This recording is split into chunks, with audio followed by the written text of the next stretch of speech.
Shalom, everybody. I hope everybody feels good. If not, refuah shlema. Whoever is watching now with us and whoever is watching later is good too. We are now at the end of chapter 5. If you remember, we started the first saying of first Mishnah of Pirkei Avot was Moshe קיבל Torah מסיני, ומסרה ליהושע, יהושע לזקנים. Moses gave the Torah from Sinai, and he gave it to Yeshua to the elders, and passing generation to generation, and everything was about the tradition of passing the written Torah and the oral Torah from Moses to Hillel, and from Hillel to Rabbi Edgar Nof. That was chapter number 1, and then was chapter number 2 is passing the tradition from Hillel to Rabbi Yochanan ben Zakkai, and then chapter number 3 there was the main figure was Rabbi Akiva, and in chapter number 4 there was the generation of Rabbi Meir, and the chapter number 5 we started with numbers, but we're finishing chapter number 5 with two Mishnayot, two sayings that they are not in Hebrew but in Aramaic. And also the name of who is saying this is not like all the rest. Always was a rabbi saying this. Now it's written Ben Bagbag Omer Afochba Bafochba Dechol Haba. This Ben Bagbag, his name is Ben Bagbag, the son of Bagbag, and he said the Torah you have to turn it and turn it because everything is in there. And then Ben Hey Omer, again not rabbi but the son of Hey Lefum Tzara Agra, they paying you according to how much pain you have. That will be your payment is according not what you achieve, but how much you put in effort. Both of them in Aramaic, both of them with Ben Bagbag and Ben Hey, who are these people, and what is clear is that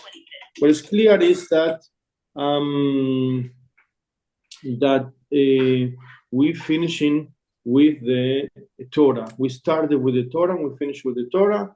If the Torah of Moses has by 5 books, the Pirkei Avot it has also 5 books. The Torah and the Torah 5 and 5 chapters, 5 books. And if the beginning was that we have to pass the Torah from generation to generation, the end is that we have to look again and again in the Torah because everything is in this Torah. I wanted to talk about Bagbag and Hey. Fred is with us. Happy birthday again, Fred. We wish you until 120 Mazal Tov. Looking younger. At the beginning of the year, that's right. Ben Bagbag and Ben Hey, maybe it's the same person.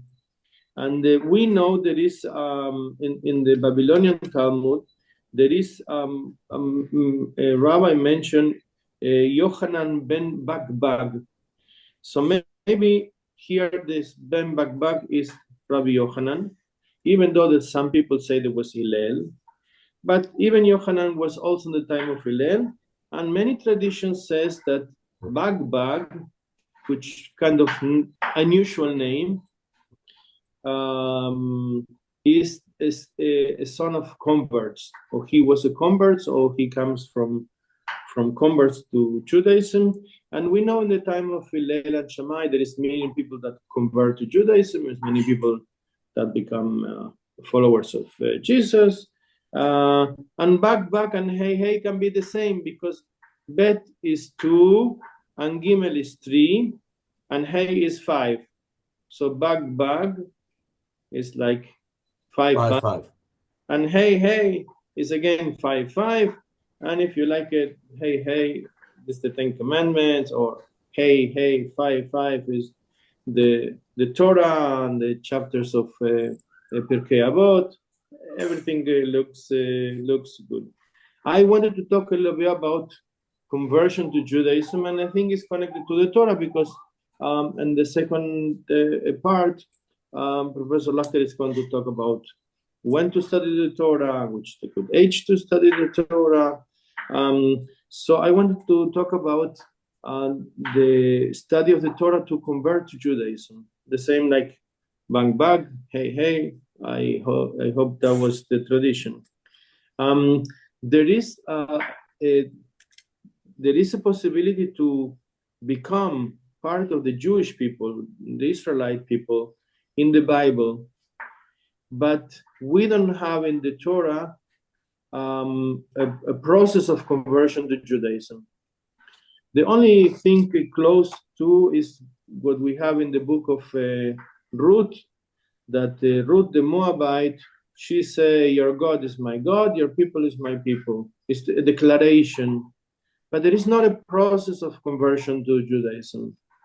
It's just, your people is my people. And Judaism in the Bible is mainly according to the father. If your father is a Jew, Israelite, so you are a Jew. So if, for example, King David married a foreign woman, the children can be Israelite and kings of Judah because the father is Jew. Judaism was transmitted from father to son. The same that is until today the priesthood. If your father is a Kohen, you are a Kohen. If your father is a Levite, you are a Levite. And the same is for Christianity and Islam. If your father is Christian, so you're a Christian. If your father is Muslim, you're a Muslim. It doesn't matter who's your mother. In biblical times, this is mainly patrilineal, but also we see, like in the book of Ezra, that there has to be your father a Jew and also your mother a Jew, because the book of Ezra has problem with the mothers being from Ashdod and from other Philistine towns. So in the Bible, it's written that you should love the girl, understand the convert, and 36 times is put an emphasis on how we should believe, how should behave to the gerim. But we don't know if the girl in the Bible is the girl that converted to the Jewish faith, or it's just somebody that lived with us. There is two different words for strangers. One is the word ger. Ger can be stranger, and one is the word nochri. Now we know nochri is a word that another Semitic languages use in Akkadian, and the nochri in Nakrum in Akkadians is an enemy. So nochri has more the connotation was not only to be a stranger, but also to be a stranger and an enemy. Mm-hmm. And the ger is the stranger, is not part of the people, but it's not necessarily an enemy. It's somebody that can, it's not only live with you, it's somebody that can join you. That's why in some places you can be a ger, somebody, you can be a stranger, but you can eat from the Passover sacrifice. So it's unclear how you join to Judaism. There is a second type of conversion, is called forced conversion. It was happened only in the time of the Hasmonean kings, that Hasmonean conquered some cities and forced the people to convert them to Judaism. But this stopped after a few few years or decades, and there was something very non-common into the Jewish tradition. For our sages, there is a major change. First, Judaism from the Roman period is not according to who's your father, but who's your mother. And also, if you want to convert, there is a process. And this process, now we call this, not in the Bible, we call ger toshav, is the ger, the convert, proselyte that lives with you. And the sages call it ger tzedek, is the convert who he's a righteous person. He have to keep the commandments. So it's different ger toshav and ger tzedek.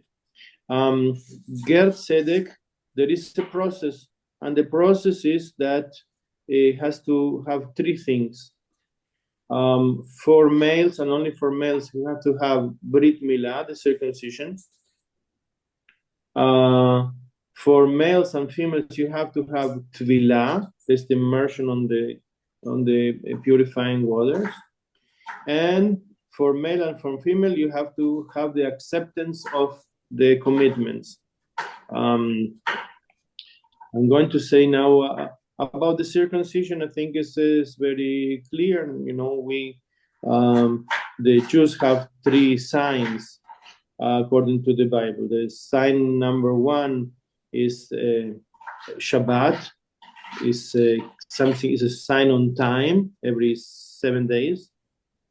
The second one is a sign is ot, the rainbow. The rainbow is something you can see, but you cannot touch, and it's not something you can see all the time. Number three is the Brit Milah, the circumcision, something you can see and feel. And then, since the rainbow was not so clear and everybody have to have these three signs, they added the tefillin. It's a sign on your arms and on your head, like good heart and good head. So obviously, if you want to be a Jew, you have to have this sign of the circumcision. Woman is not required in Judaism, not for born and not for a Jew who is born biological, and not for somebody who has converted. The second one is the tvilah. Now, why we have to do the tvilah? And this is something that there was not in the Bible, on the biblical literature. Judaism changed the perception of how you are part of the community in the Roman period, because the Roman killed about a third of the Jewish people. They came to towns and town after towns and killed, and they raped lots of women. So you didn't know who is the father, because the woman got pregnant, but you know who is the mother. Since you don't know who is the father, but you know who is the mother, and the mother is the one that raised the child because the father is gone. So they changed it to you're a Jew from father, from patrilineal to matrilineal. By the way, the priesthood remained the same. When a person is born, he comes from the mother, from the water of the mother. So if you are born to Judaism, you were not born biologically a Jew, but you convert to Judaism, you have to come from water, from purifying water. So that's why they used to go to the ocean, that is a living water, or to the river, that's a living road, or it has to be a mikveh that the water was, the first water came from the rain. And also this can be a purifying water, so you are reborn. Christianity has many denominations, and they have for some, they have it when you're a child, some when you're accepted. So That's a different story, but it's close to us. The last one is the acceptance of the commandments. Now, how much you have to keep the commandments? This is different for denominations. For the ultra-Orthodox, you have to keep all of these commandments in the way that the Haredi person will do it. If you are Kippa Sruga, if you are a modern Orthodox, so you have to keep the commandments, but in the way that the modern Orthodox do it. If you convert to Judaism with a conservative rabbi, so you have to keep the commandments in the way the conservative Jews do. And if you are converted with a Reform rabbi, and this Reform rabbi that is speaking now already converted more than 700 people. So I'm doing this for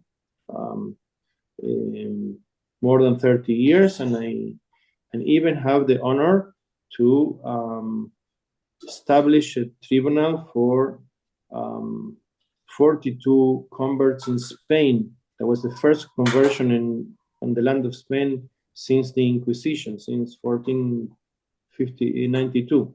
So I did it in 1993. It was 500 years after, and there was an article in the newspaper that they used to throw the shoes. We did the tefillah on the ocean, and since there is not a mikveh, or it was not a mikveh then in Spain, so we did the tefillah on the ocean. So the article say that they used to throw the Jews to the ocean, and now they're coming from the ocean. The Jews are coming from the ocean as a Jew. And many of them, they were descendants of Marranos. One of them told me that his great-grandmother used to take him every Friday night to the basement. They light the candles and they remain silent. So for how many generations and she didn't know, the great-grandmother, why they're doing this. She didn't know to say any prayer. She just light the candles on Friday night and go to the basement. From the times when the Jews were forbidden to practice Judaism, and they have to do it secretly on the basement on Friday, and you couldn't talk, because if you talk, somebody will listen to you, and then they will be killed.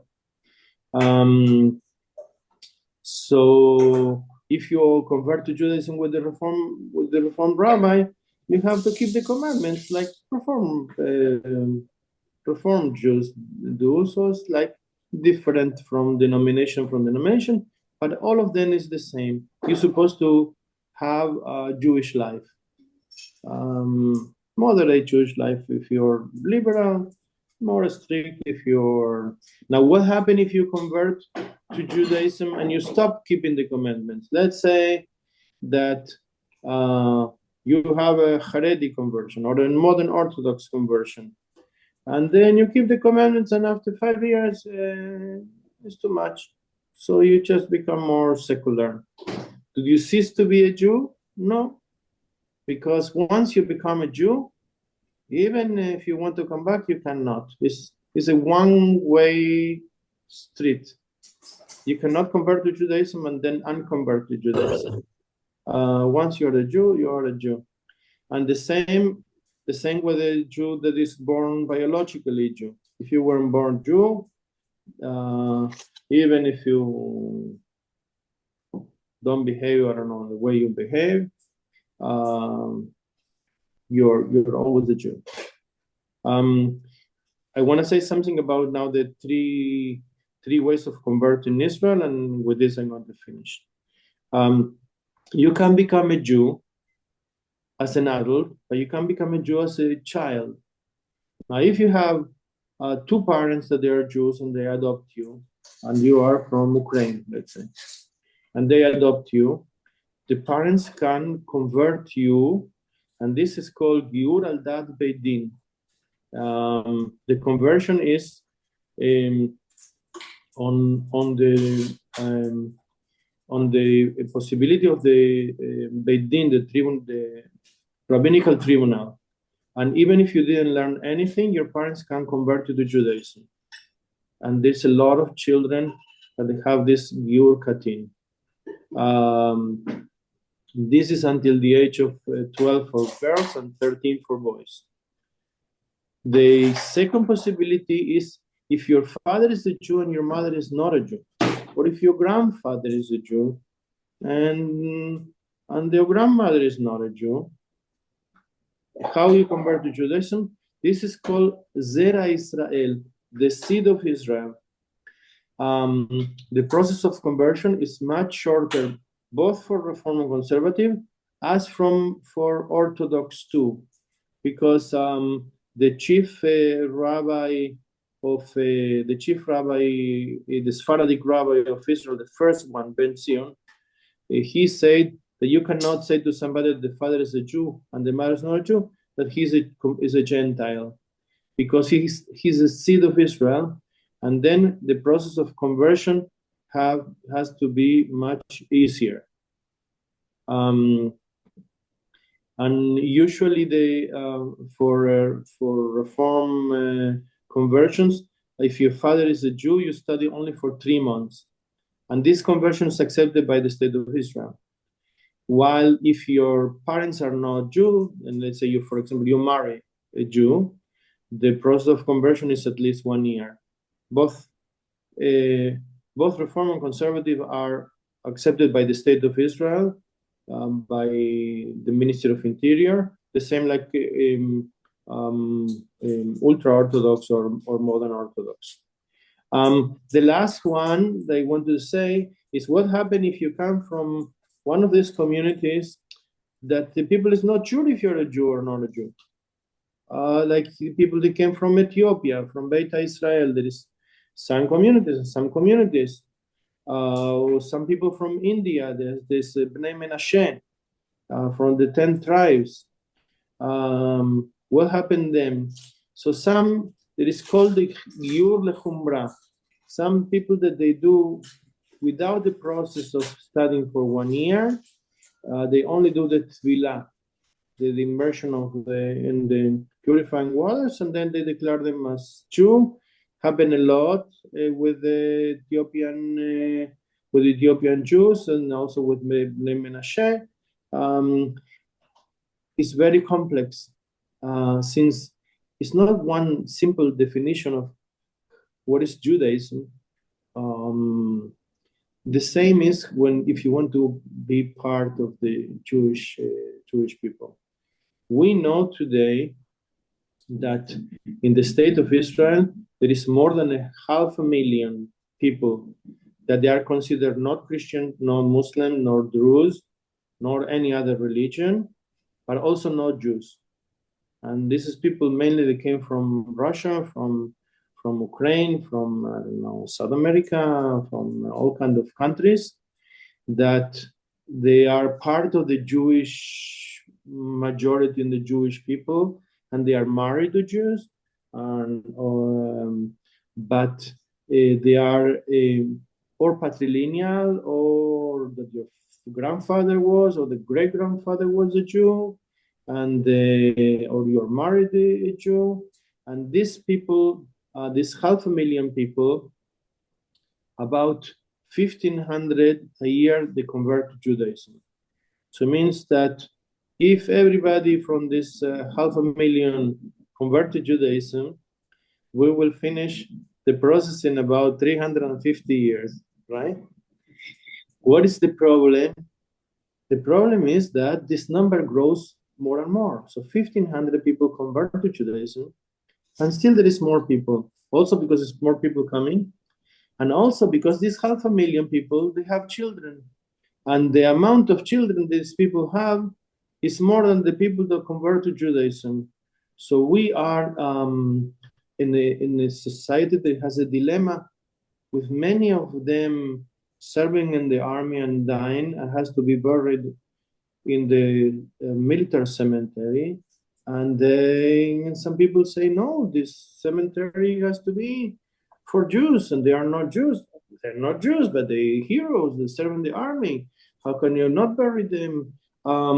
It's a very, it's much more difficult than bag and hey. I can tell you to become a Jew in Israel. I think this is enough for me this time. I'm passing the microphone to you, Professor Lachter. Well, a lot of interesting things there about conversion and some that I was not aware of. There are rules, 3 months for one parent and 12 months if it's both parents, and Ben Bugbug and Ben Hey Hey, or whether it's the same person or two different people, are sometimes frowned upon or looked at with doubt for being children of parents. We learned earlier with Shmaya and Avtalion that were of converted parents, and people nonetheless listened to them because of their Torah knowledge, and their phrase was, "Don't be like the you should be like the students of Aaron." And the understanding is not like the sons of Aaron, not people who are merely Jewish by genetics, but Jewish in terms of how they behave and how they accept the commandments, and in that sense, loving peace and pursuing peace. And so the questionable way that non-Jews have been looked at is not new. And yet these are Aramaic, as Edgar pointed out, and Aramaic was the language in Babylon. It's what everybody spoke in Iraq, today's Babylon, of course, where Abram was born. And so there is a lot of Aramaic in the Talmud. And what they said was important, Ben Bugbug and Ben Hey Hey, because they're saying just keep looking at the Torah, keep looking at the Torah all your life, and everything is in it. I don't know if everything is in it, but it's certainly the book which has persisted the longest and which is the most influential. And all of you here have looked at a lot of books over the years, but this is one that you could look at again and again, that so many people have looked at and has had lasting importance, so that we hope that the next generation will look at it. And it's also an urging, because here in modern Israel, partly because the way it is taught, but the kids are not too keen at studying Torah. And Liz, I know you have grandchildren who are supposed to move here soon. I hope that goes smoothly, and they'll be learning Torah in school. If it's a more Orthodox school, more Torah lessons, less Orthodox, less.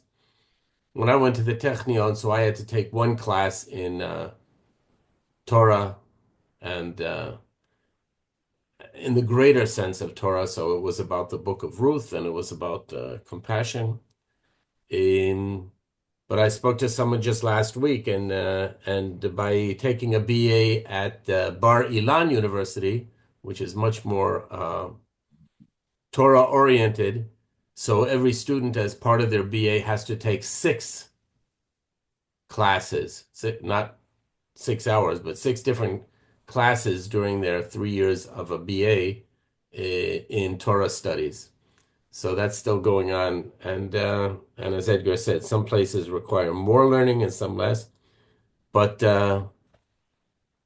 my experience is to keep learning all along, and that a lot of adults find Torah study and Torah learning more engaging, more interesting, more valuable than the kids who find it more fantasy or more of an obligation, and they like it.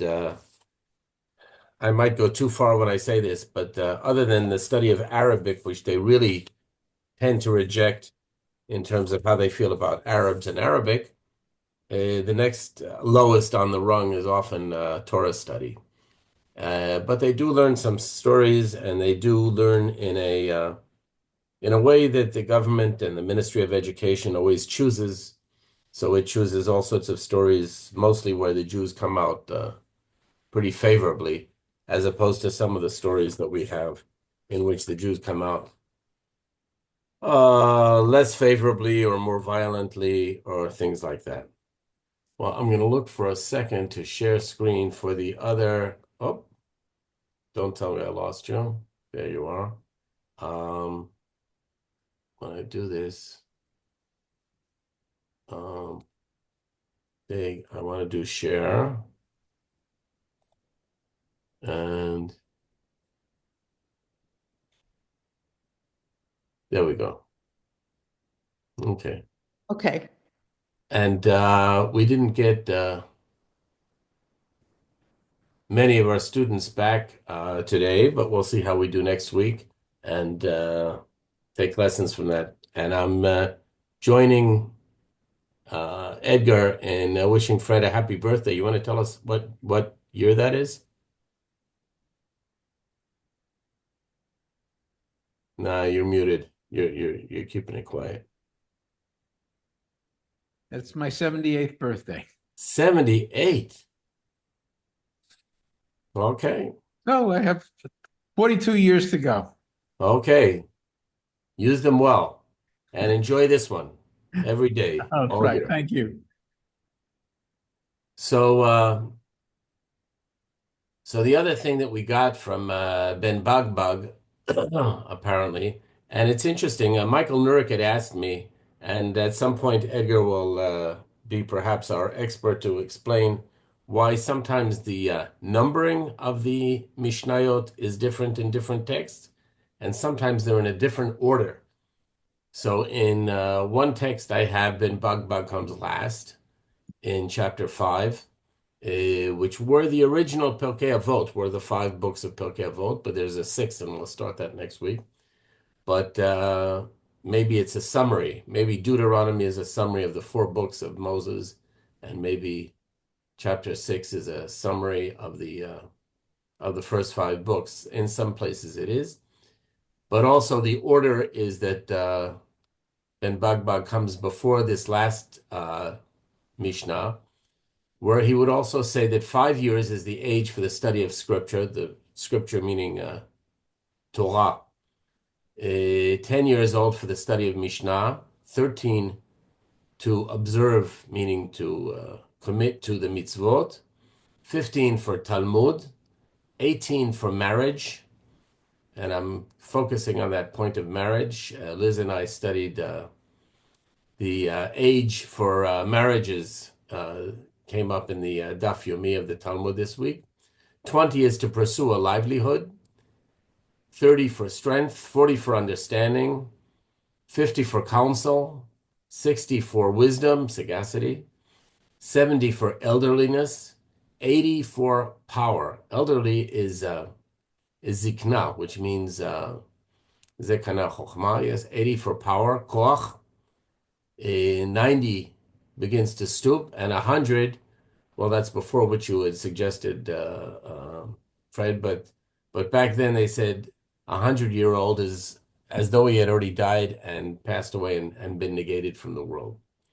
So I began to think at what age I studied, and maybe you studied Torah and Talmud. You understand, of course, that Pirkei Avot is Talmud. And in Hebrew, what they call it in Talmud is Torah sheba'al peh, which means the oral law. And in Israel, it's called Tushba, which means Torah sheba'al peh. So that's the shorthand that people call it in public school. And how your approach to and our approach to study changed over time. And going first this time, I'm going to say that I took the Torah very literally, and as a younger person, I argued with my uncles and aunts that there were 603,550 Jews who left Egypt because it says so right there in the Bible, and they tried to tone that down or did not recognize that as being precise or accurate or honest or true. But I felt, if Torah is going to be the word of God, then you can't change it, and every word is just the way it is, seriously. And over time, the expression that there are 70 interpretations for every word of Torah led me to be a little bit more open to the different ideas of what it means when it says things like Jews wandered for 40 years, and I got more comfortable with taking an interpretive version of this. And I wasn't really sure how you could get away with being interpretive and saying, well, 40 just means a long time. But then when I studied Rabbi Akiva, so he was the first to be doing Midrash, which was a very important level of interpretation that meant that a lot of things that were being read, rather than being taken literally, should be taken metaphorically. So 40 could just mean a long time, or Shishim Ribo, 600,000, could just mean a real lot of people. And that made things easier to discuss with other people who are not being literal about the Bible, not taking every word literally. But I continue to feel challenged that there are people who take it word for word extremely literally, and are willing to pretty much die for that interpretation. And so that if the land that was given us was the land from the Nile to the Euphrates, then some people feel that that's what God gave us, and that's what we are entitled to now. And if it's from the river to the sea, if God said before crossing the Jordan that from the Jordan to the sea it's all ours, then it's all ours. Then we can't give anything away if that's what you feel. But if you feel that generally from the river to the sea, but there are all sorts of areas that you could let someone else put their state on, and you could still feel that, it's yours even if you don't own it. In a sense, I guess I feel that way, that the ownership of land does not have to be literally and exclusive.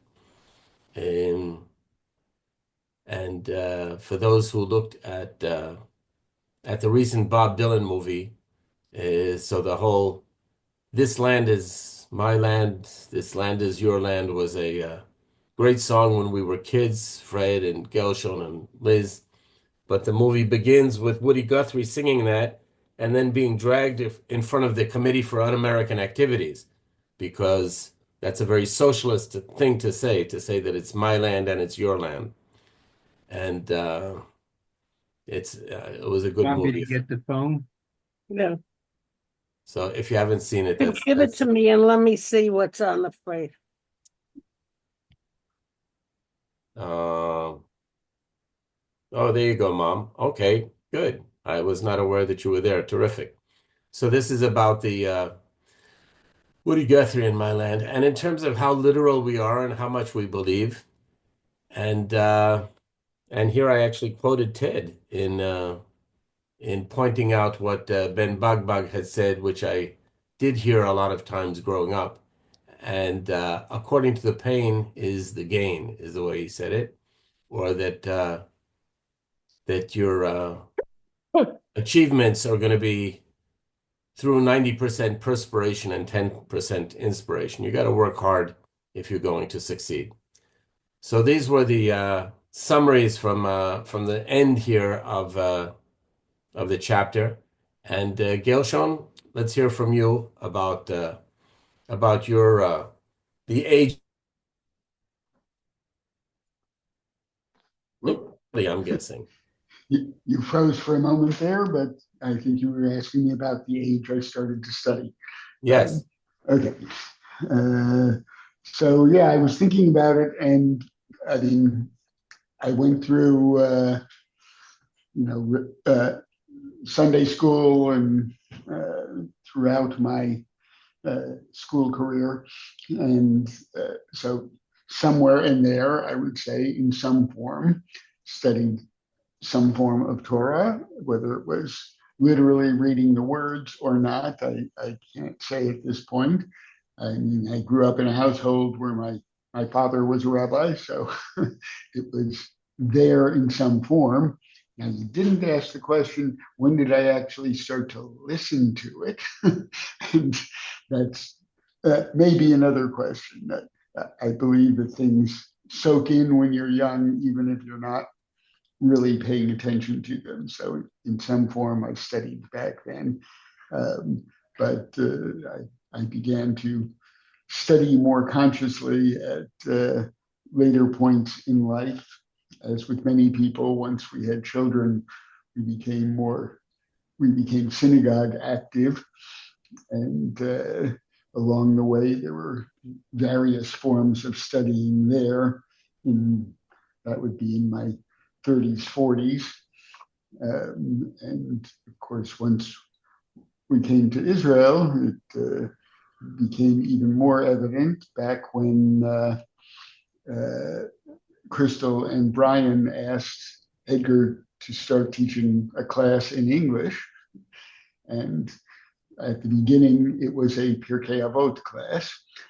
So that was studying Talmud, not Torah, but that led into various parts of studying Torah. And in most recent years with Zoom active, I participated for a number of years in a class that Ora Berger taught, originating from Kihilat Moria, the conservative synagogue.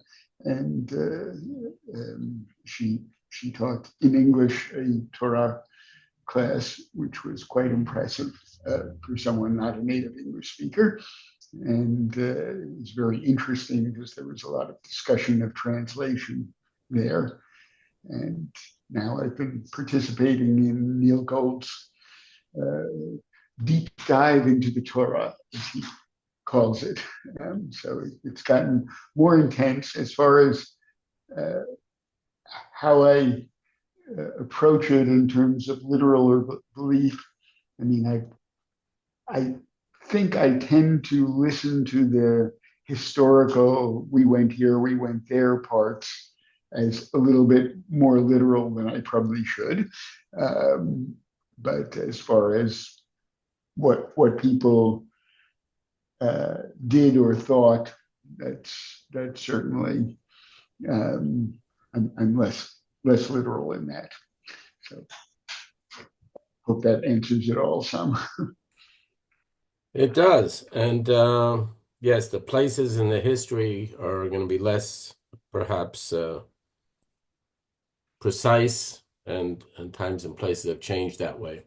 Fred, from age 78, you're still studying Torah. When did you start?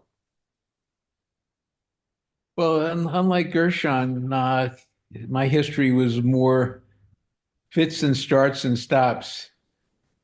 I think it really started when I was 5 years old in first grade, where I had a very strict Catholic teacher who was telling us Bible stories.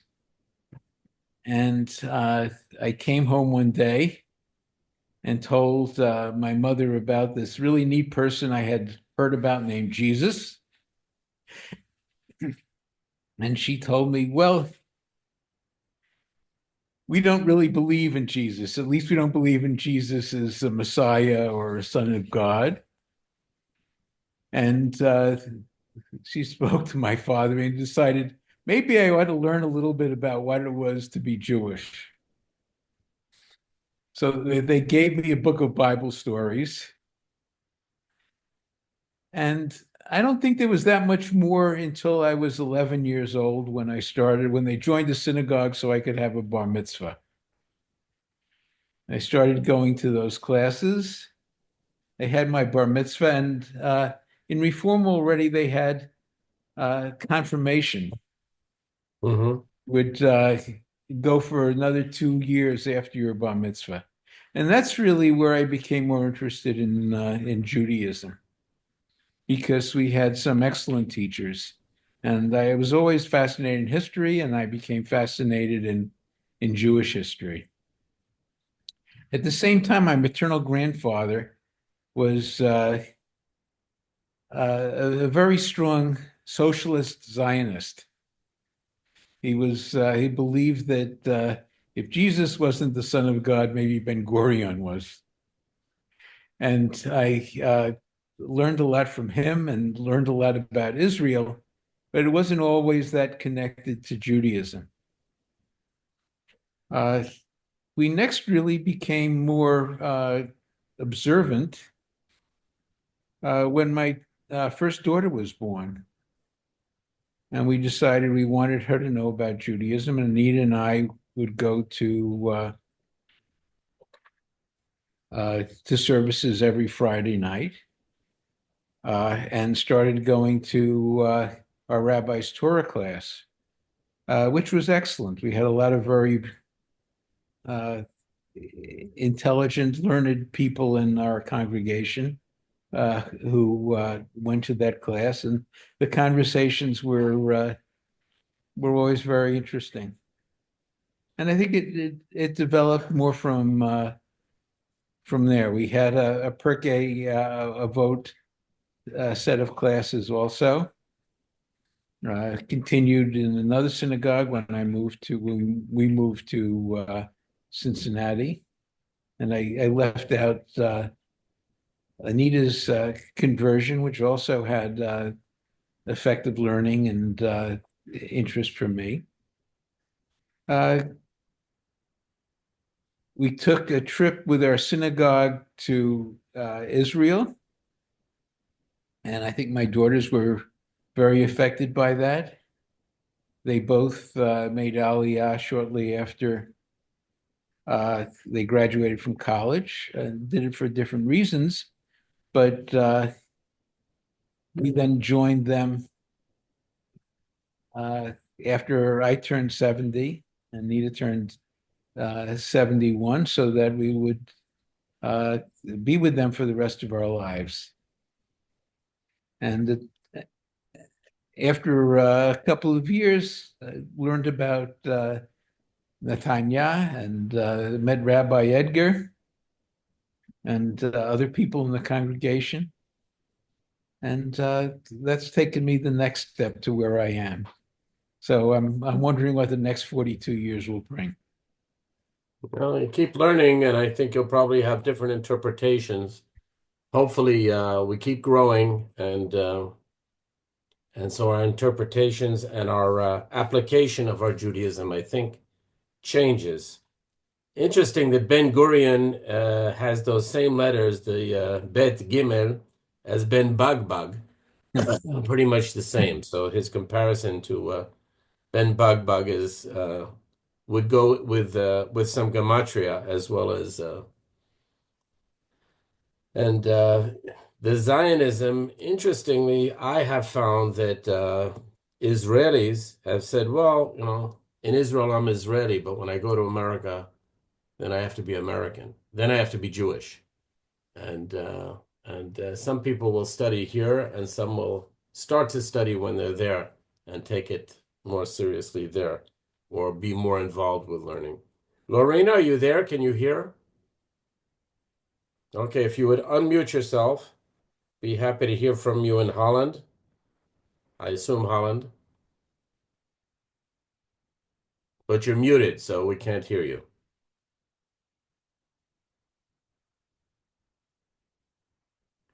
It's in the lower left corner there. Yeah, now it is. Yeah, my phone is complicated. Can you hear me now? Yes, perfect. Yeah, all right. Yeah, I'm in Sweden now, No. and I will be more or less until I leave for Israel. And yeah, so I'm here now. Yeah. So tell us your Jewish study course.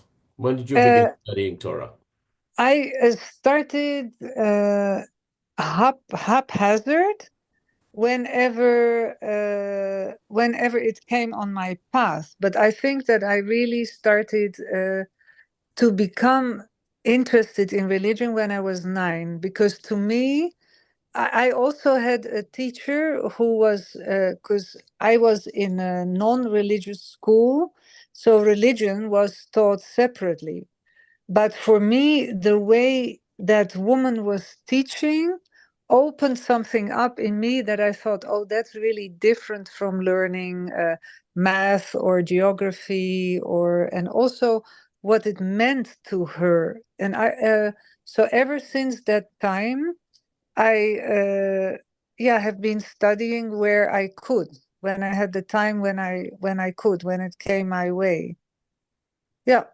So maybe in a way, since I was 9, but not systematically. Mm-hmm. And now are you studying systematically or regularly? Only with you. Ah, okay. That's fine. Yeah. Terrific. Yeah. Well, good. Well, it's good to have you and hear your impressions on the Talmud that we're learning. Okay, Mom, Yeah. Ted, you're up. You're unmuted. Let's hear from you. I'm skipping Liz. She said to skip. You sure, Liz? Yes, or did you want to weigh in? I can weigh in. Okay, go ahead first. For Go me, ahead. Yes. just a second.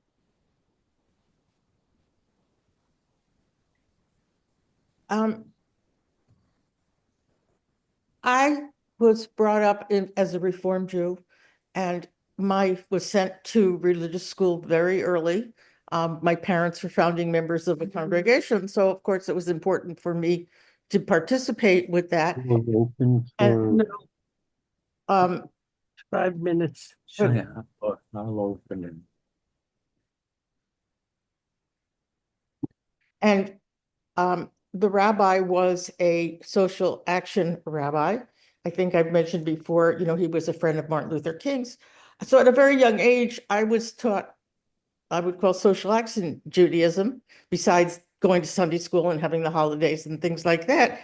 And that, I was taken at a young age on a march to Washington for Soviet Jews. I was taken here for this protest and this, with my mother, who had gone to Birmingham, Alabama with the rabbi. And at the same time, when I became bat mitzvah, the rabbi had made me become more, it was kind of like this. The rabbi said, when you be studying for bar bat mitzvah, he wanted us to come to shul, for the first year, 1 Friday night, the second year, 2 Friday nights, the third year, 3 Friday nights, show up in shul. And I remember telling my parents, they would call somebody who lives around the corner, see if they're going to shul. And I demanded my parents, no, you have to take me. This is embarrassing to me, that I have to call a neighbor to take me to shul. And so then they started going every Friday night and became much more active, within the shul.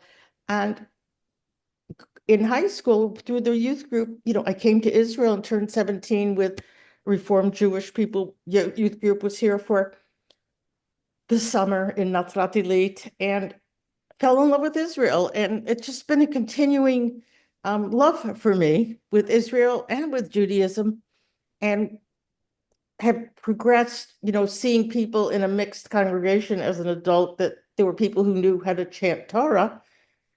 And I was like, I don't know how, nobody taught me that. I want to know how to do that. So I learned how to do Torah and Haftarah. And it's the same thing when the option or the availability of doing Daf Yomi came up. I said, I want to do that.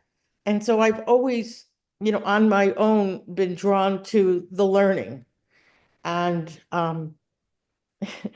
the joke I'd heard was, the reason we become more drawn to the learning as we get older is because it's getting closer to the final exam. And so that's kind of, I guess, where I am, with that. And at this point, I don't even I'm feeling so poorly right now. I don't even remember what the question was. Well, I think you answered it actually pretty well. Both the concept of, yes, a lot of the synagogues have older people who are preparing for the final exam, getting their mitzvot in order and trying to tilt the balance in their or our favor. But you've been studying forever and continue to study. And I think all of us can examine the different ways that we've studied, the different formats, and seen that unlike almost any other book, um, it changes. It changes how we look at these things. Just as there was a huge change in the way you might read Tom Sawyer in the recent book Jim, but you're not rereading Tom Sawyer every year or every 5 or every 10 years. But you can take a different look at it if you look at it through the slave Jim. But the Bible, we take a different look at it. And one of the important things we've learned is Edgar's expression, "O chevruta o mituta," that by studying together with other people, so you also get different impressions or different learnings from the Bible. Okay, I'm usually pretty good about time, so I'm going to leave my folks online, but I'm not going to have everyone stay on until past 5:30. So I'm going to get their impressions that way. And Okay. Jesse, yes, I'm going to stop the recording. yeah, that's fine.